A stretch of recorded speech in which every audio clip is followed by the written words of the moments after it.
મહેસાણા જિલ્લામાં પ્રેરણા પ્રવાસ યોજાયો। ગુજરાત રાજ્ય પ્રાકૃતિક બોર્ડ તથા આત્મા સંલગ્ન પ્રાકૃતિક વિકાસ બોર્ડ દ્વારા જિલ્લાની અંદર પ્રેરણા પ્રવાસ યોજવામાં આવ્યો। કડી તાલુકાના 120 જેટલા ખેડૂતોએ આ પ્રેરણા પ્રવાસનો લાભ લીધો હતો। વડાપ્રધાન નરેન્દ્ર મોદી અને ગુજરાત રાજ્યપાલ આચાર્ય દેવવ્રતના પ્રાકૃતિક ખેતીનો વ્યાપ વધારવાની મુહિમને આત્મા વિભાગ દ્વારા આગળ વધારવામાં આવી રહી છે। સ્ટોરી રિપોર્ટ બાય મયુર પંડ્યા।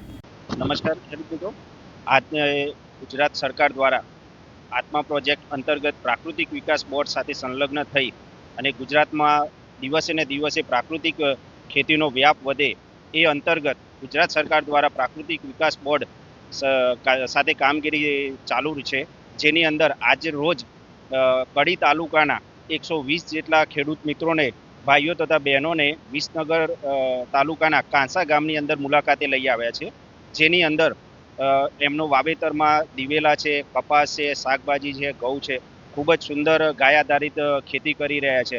તો આજે કાંસામાં રાજુભાઈ પટેલના ફાર્મ ઉપર આજે કડી તાલુકાના ખેડૂતોની મુલાકાત માટે અહીંયા આવેલા છે।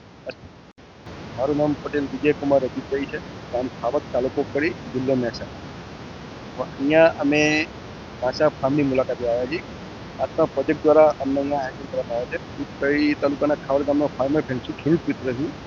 દરેક ખેડૂતોને અહીંયા ફાર્મની મુલાકાત માટે આવ્યો છું। દરેક ખેડૂતો પ્રાકૃતિક ખેતી કરતા થાય સરકારના દેશ દ્વારા દરેક પ્રાકૃતિક ખેતી કરતા થાય તેના દ્વારા ખેડૂતોને દરેક ખેતરની મુલાકાત લેવડાવી, જે પ્રાકૃતિક કરતા હોય એ ફાર્મની મુલાકાત માટે અમે આવ્યા। મારા ગામમાંથી અને બીજા 2-3 ગામમાંથી કુલ 120 જેવી સંખ્યા ખેડૂતોને અહીંયા આવી છે જોવા માટે। આ બધી પ્રાકૃતિક ખેતી જોઈશે અમારા ખેડૂતો।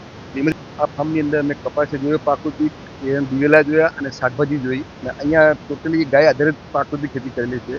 એવી જ રીતે ખેતી અમારા ખેડૂતો ગાય આધારિત પ્રાકૃતિક ખેતી કરતા થાય અને એવો અમલ કરે એના માટે અહીંયા વધારે છે, અને એવી ખેતી અમારા ખેડૂતો કરશે એવી મને આશા છે। પ્રાઇવેટ સંસ્થાઓ વાળા પણ આવતા હશે, ઓમ શાંતિ વાળા હશે, એટલે ઘણા બધા હવે આ મુહિમ તરફ વળ્યા છે।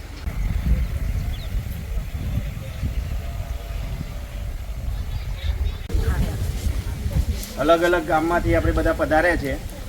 નવા વર્ષમાં બધાની સાથે પહેલી મુલાકાત છે, તો બધાને સંસ્થાને આપણે ગુજરાત પ્રાકૃતિક વિકાસ બોર્ડ અંતર્ગત ગુજરાતમાં પ્રાકૃતિક વિકાસની એક લહેર ચાલી રહી છે, જે આપણે પહોંચ્યા નથી હજુ સુધી, અને આ જે ખેડૂત રાજુભાઈ છે એ ત્યાં સુધી પહોંચી ચૂક્યા છે। એટલે આપણા તો થોડાક સમયની પછીનો જે સમયગાળો આવ્યો છે એ સમય એક પાકની અંદર 5 થી 7 બેગ